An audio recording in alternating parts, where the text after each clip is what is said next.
Hey, everybody. Welcome back to the channel and welcome back to Rogers Television, Channel 10 here on the Rogers TV network. I'm the BMD, host of Meet the Band, and we have been blessed on this long holiday weekend, taking the time out for a young man with the name Evan Rotella. Evan Rotella. Hopefully I got that right. How are you, sir? Good, how are you? Good. Reading lots of your info and your bio, looking up. You're really hot to trot, aggressive, in everybody's face, pounding the strings. Excellent to see. So tell our listeners and viewers a little bit about your background, your family, and your heritage.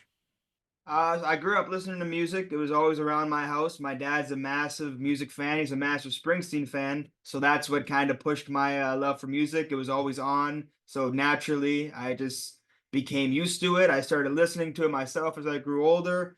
And that's pretty much where the whole music thing came. It came from my dad's love of music, my mom's love of music, and it, I guess, sprouted into doing it as a job. Now, some of your bio said you were up performing as early as 6 at a high school, let's call it a talent show. Tell us about how that happened and, really how you had the obviously encouragement from the family, and how did you decide to jump on stage at 6? Oh, I was pretty small. I was a young kid, and I didn't really know how to play the guitar or anything. But like I said, music was always around at home, and it was always on. So I knew I loved it, and I knew I loved Bruce Springsteen. And so there was a talent show at my elementary school, and I did "Born in the USA" by Bruce Springsteen. I didn't play any real chords. I just strummed a guitar, and just went up there and tried to put together whatever I could put together at 6 years old.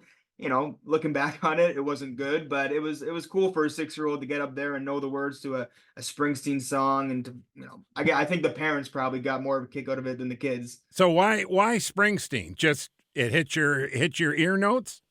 I always kind of say when people ask me why Bruce, when I was young, Bruce has like that perfect combination of hooks that a kid can kind of get into. The choruses are catchy, but then when you grow up, the lyrics appeal to you. So I just think it was all around. Bruce had everything from the catchy choruses to growing up and having these stories that you could follow along. He was just, from day one, he was my number one. I saw a picture of you with the boss giving you a big hug there. Tell us how that happened and arranged. It was something about your father was in the industry, but I don't want to say it. I want to hear it from you. Yeah, I got pretty lucky because I was born into a family that loved music, first of all, and my dad got involved in putting on shows. There's a Parkinson's benefit concert in New Jersey, which Bruce was a part of, called Light of Day, and my dad went down there, and they got to talking, not him and Bruce, but the people who put on the shows, about doing a Light of Day Canada, and my dad ended up doing that for about 12 years, maybe more, honestly, and so we got to be friends with a lot of the musicians who performed at Light of Day, New Jersey. And one of them was best friends with Bruce. And he was doing a 2-night show in Pittsburgh. And he got us front row seats. And I think Bruce was a little surprised and impressed with a 5-year-old who was singing all of his words and all of his friends' words. Joe Grishecki, who's one of my favorites too. And so he kept calling up, gave me his harmonica. It was a cool night for someone who idolized a person like that. So do you remember, I know you obviously remember it, but do you remember, were you shocked? Were you starstruck, or it was just like, hey buddy, what's happening?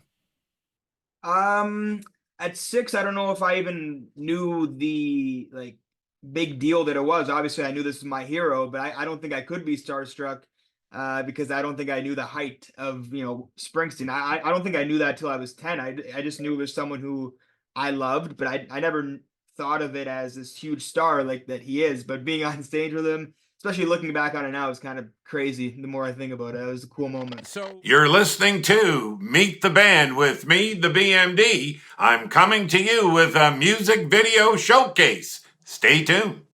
All right. Thank you for listening to me. I'm Evan Rotella. This is my all-star band. I'll introduce you in a couple seconds. Stick around because we got some unbelievable artists up there. We got Bobby Mahoney, who's going to headline us later and going to take us home. Thank you for supporting Light of Day for how long you have, and thanks for supporting it now. And we'll see you guys soon. This is called Wasting My Life Away.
You're back on Meet the Band with the BMD. You're listening to Meet the Band on Rogers Television. I'm your host, the BMD, and we are blessed to have singer-songwriter Evan Rotella with us. I said it right that time? You said it right. You got it. Good. Now, Rotella background, what's the heritage and culture? Namesake. We got a lot of Italian. We got some Scottish. I think some English. And I think that's all, but we got a lot of Italian, a little bit on my dad's, a lot on my mom's, and a little Scottish and English on my dad's side. For those that don't know, please state your social media IDs. Yes, I got on TikTok now, like I mentioned, I got Evan Rotella Music on TikTok, Evan Rotella Official on Instagram, and I think it's Evan Rotella Music on Facebook too. Listen, I've really enjoyed this. You're young, love the aggressiveness. Love the charge. You're a charger. I feel that. I feel that you're a young blood still, but maturing fast. I appreciate that. I hope you enjoyed it. I hope you enjoyed your time with the BMD. Good. Folks, you're listening to Meet the Band. I'm the BMD. We have been blessed having a young fella in the studio today, Evan Rotella. Great job, sir. Looking forward to see you again. That's all for now. Hey folks, back here at the channel, I'm the BMD, you know me, from Rogers Television, host of Meet the Band, and our new segment, Behind the Scenes. Guess who we are with today? Well, we're at Pickering Casino for our first time with Radio Rush, tribute band that does and performs all the theatrics of the national, international band Rush. So, I want to introduce the guys. Thanks for taking the time. I know the sound check's about to rip up, so Who do we have here? My name's Jim. Hey, Jim, how you doing? You, sir? I'm Todd. Todd, way to go. Paul. Paul, how you doing? Nick. Nick on the end. So, backgrounds. How did we get here today? I know how I got here. I know how you got here. But how did we get here today in the casino? Man, I started with my mother back in 1960. Fast That's forward. okay. Fast That's forward a little okay. bit. A little bit of fast forward. Well, I've been playing for about 45 years, I guess, Okay. and off and on different bands all over the place. A lot of tribute bands. I did Bob Seger tribute called Forever Seger, which is great. And But Paul- Rush is your favorite. Oh yeah. Gotcha. Are you kidding? That's why I left. Gotcha. You, sir, how about you? Well, same sort of thing. Huge Rush fan. I've been playing for, I don't know, about 35, 40 years now. Professionally, maybe not quite that much because it's going back to my teenage years, but yeah, still a young guy. But just been a huge Rush fan for a very long time. Played lots in bands around York Region and Toronto for years and years, and just really happy to be here playing the music I love. Sir. Same thing if we're talking about individually how we Yep. got here. Yeah, just singing and playing in bands for over 40 years. Rush is right up there with one of my faves. Been playing with actually Nick and Jim for over 40 years, Rush music. So yeah, it's fun. Yes, sir. Ever since that first note in Tom Sawyer, Oh, I was drawn to synthesizers. was that Maple Leaf Gardens back in the day? All he can play. Side one of the Moving Pictures album, and I just got into keyboards and bands and pleasure. Everybody's smiling, everybody's happy. So Yeah. how did, as a group, I know we're missing one member. Yeah. How did we link together? I know 40 years, 30 years playing, all that. Did you meet at a bar? Did you meet at a Rush concert? Did you meet Okay, over there? I'll give a little quick history. So Okay. our drummer, by the way, John Dobson, he's setting up a Neil Peart drum set. That's why he's not here. So Some things to do. brief history. I mean, like I said, me, Jim, and Nick have played in bands forever. Same with John, on and off. Jim's played in different bands. Todd's actually a late bloomer for this group. We met him about 4 years ago. So me and Jim were away from it for a while, and Nick from the scene were doing our own thing. And then once again, we always seem to come back. We were a Rush tribute in the 90s. So I called Nick and Jim, and it wasn't about Rush. We just started a band called Looney Tunes, which is all Canadian rock, and we're still doing that, by the way. It's a great band. Okay. And that band has seemed to really do well in the GTA. And the producer of this show, who's also produces the One's Beatles #1 hit show, Frank Zeroni, he saw Looney Tunes in a bar, and he just, we kept talking about possible Canadian shows in theaters. And then he came up with the idea of, like, why don't we do a Rush show?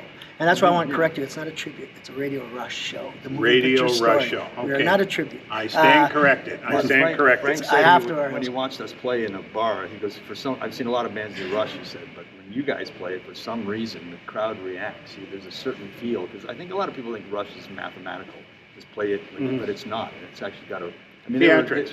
They were a trio for many years, Rush, so they've got a feel that a lot of guys don't capture that feel. I think we do. Yeah. So 5 guys versus the original band and Yeah. 3. What is the difference in the sound? I read in one of the bios, and it was kind of like, well, it took 5 of us to do 3 on how good the 3 are. Yeah. So can you somebody expand on that comment? I mean, at the end of the day, we're not doing cosplay here. We're not trying to look like Rush. We're not trying to, do anything. All we're trying to do is represent the music honestly, whether if someone's a casual fan or a diehard Rush musician type of person that really understands the nuances of their music. So whether didn't wanna it's use 4 tracks guys, as well. 5 guys, We didn't So wanna use- why Rush? I get the obvious, we like it, but why Rush? How did that connect with Moving Picture Show, the album, the era? You met this producer with an Yeah. idea? Well, you want to so expand on it that? was more like we were trying to find something that works because he loved the musicians in this band and how good we were gelling. So he came up with, there's not a great Rush show out there. There's been a lot of tributes, Ponytails and Rickenbackers, but there's not been one band or a show that really gives tribute to the band. Like, we also have a screen show, Rick Ringer, radio personality from the 80s. He tells the story of the songs. behind the scenes sort of thing. Yeah, it's different than just we work hard at entertaining you. And Rush seemed to be a good choice since we all love playing it and no one's really doing it. And so far we've played 2 shows, almost sold out both shows.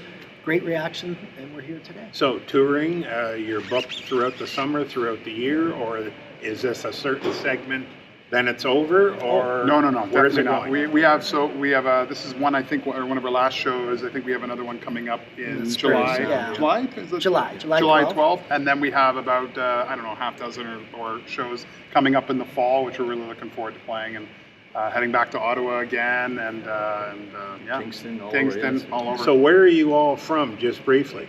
GTA. Yeah, the GTA. GTA, Toronto, and surrounding areas. So where does the tour end? Is it end 24, or are you pre-booking 25? Oh, we're pre-booking. It's not. Actually, it's going great. Sales are like pre-sales are great everywhere. So this is going to continue unless something really changes. But it looks excellent from the start. Yeah. So like it's www.radiorush.ca, Facebook obviously Radio Rush, Instagram Radio Rush 10 I believe it is. We had to add the 10. You know the way they take them. Everything's there. All the info's there for all our tours, tickets, everything. The music era, the moving picture show, I mean, it's said many different ways. Why that era from the producer or you guys? Yeah, that album, I mean, that Moving Pictures album really rocketed Rush into like superstardom, because that, I mean, top to bottom, every song on that record is fantastic. And as a matter of fact, like, if it wasn't for that album, I don't even think I'd be playing music today. It really, when I heard it, it blew my mind. And I joined a band, and I was, you know, haven't been playing guitar that long, but the challenge of playing that music made me a much better musician. It's like different time signatures. It's so well written. So, I mean, I loved Rush before, but when I heard that record, it was like lights out their swan song, the greatest. Yeah, you have to, like Jim was saying, we were young teenagers when that album came out. And before then, we really didn't hear Rush unless you had an older sibling or something, right?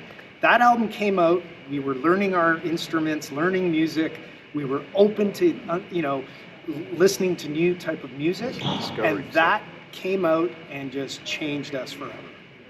And I would say for me, like being someone who learned music in the 90s, a lot of these guys like to make fun of my love of 90s music, but near the end of the 90s, I really started to kind of venture away from kind of more alternative music, and I remember Rush really standing out to me as being, wow, this is really, really cool. And I'd been playing guitar and other instruments for a little while up to that point, and just really kind of saying, no, this is really something to sink my teeth into. And as far as Moving Pictures, the album, it was kind of like the synthesis of all their years of kind of experimenting all over the place, crazy long songs, you know, something a lot more straight ahead rock. And they were able to take all of that and kind of just make it neat and tidy into an album that really kind of put them on the map.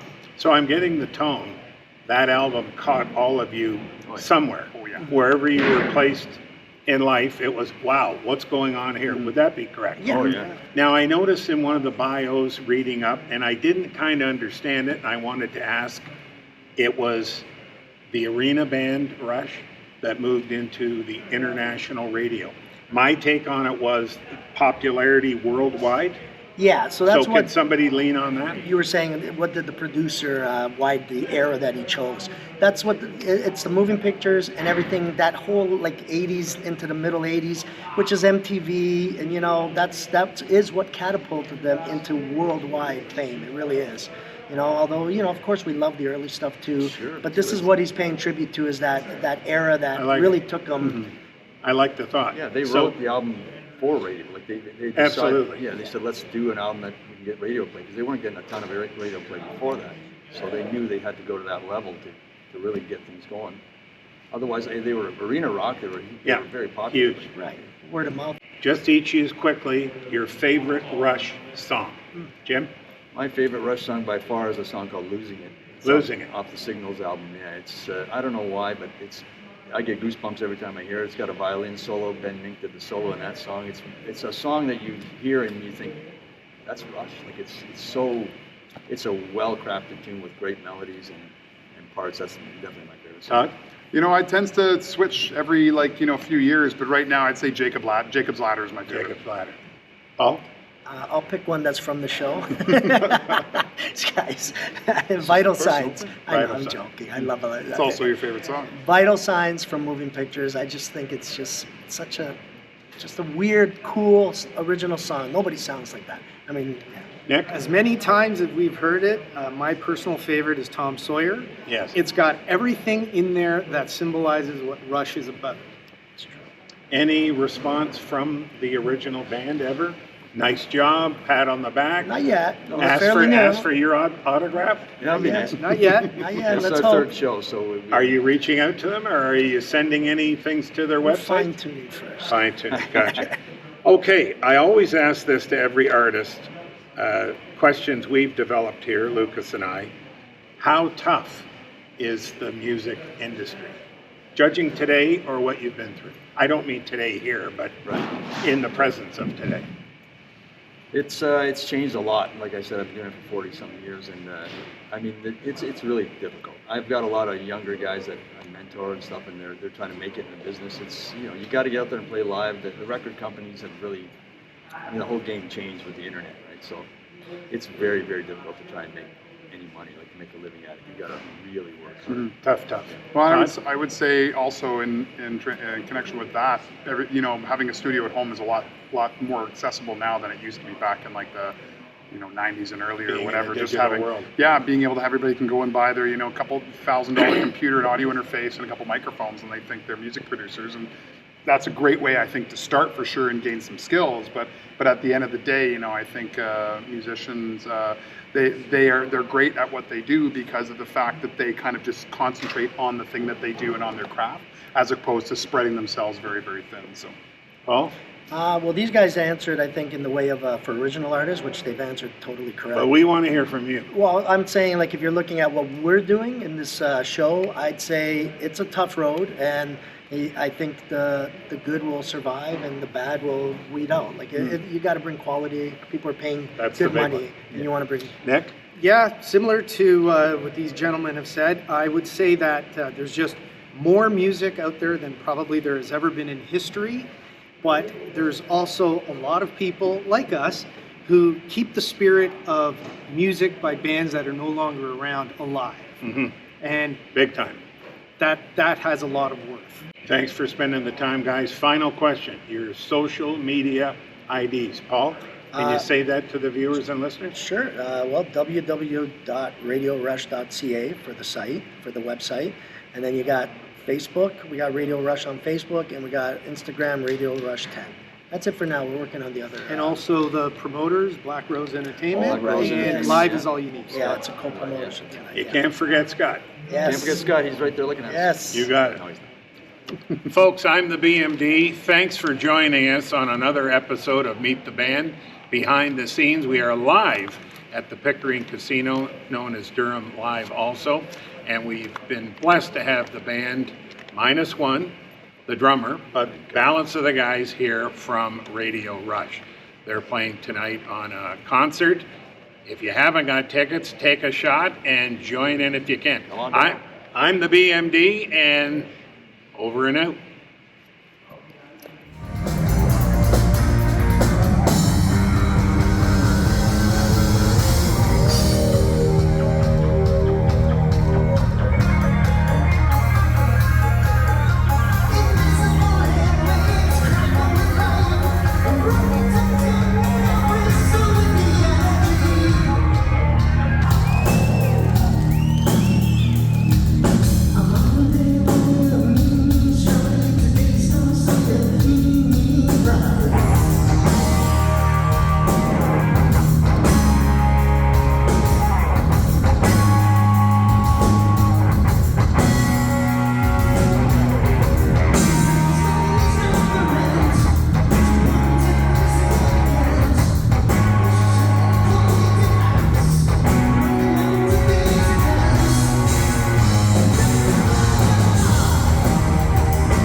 Hey folks, back here with Rogers Television, Channel 10 in the Durham region.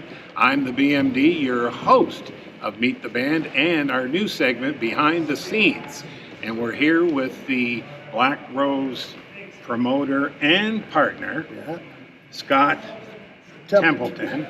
How you doing? How you feeling today? You've been a little under the weather, but you're okay. A little bit under the weather, but we should be able to make it through. But we can't stop Scott's Corner. No, we can't stop. So we're here at a different venue. First of that, before what's happening with Blackrose Entertainment, how did you get here? What are we doing here? Well, when the casino came up, it's actually not a bad story. I was talking with, I was trying to get in here to put shows in. I have a couple of connections in politics, so I was talking to Kevin Ash, who's the mayor of Pickering, and he set me up with people that I needed to know and contact. So we got in here. We had our first show, which was the Wonderful World of Christmas with Elvis. How'd that go over? We had 1,200 people in the audience, so it was Wow. a really good show. It went over well. It actually went about a half hour over the time limit, but it's okay. What can the audience, your audience, expect tonight? Oh, they're going to get probably from the album, the motion moving picture of Rush. You're going to get every song, top notch, great singers, great band. They'll feel like they're at a Rush concert. Well, folks, you heard it. I'm the BMD, host of Meet the Band on Rogers Television, and my guest, usually at this point, is Scott Templeton from Scott's Corner. So until we meet again, keep watching. Check out Blackrose Entertainment, their website. I'm the BMD, over and out.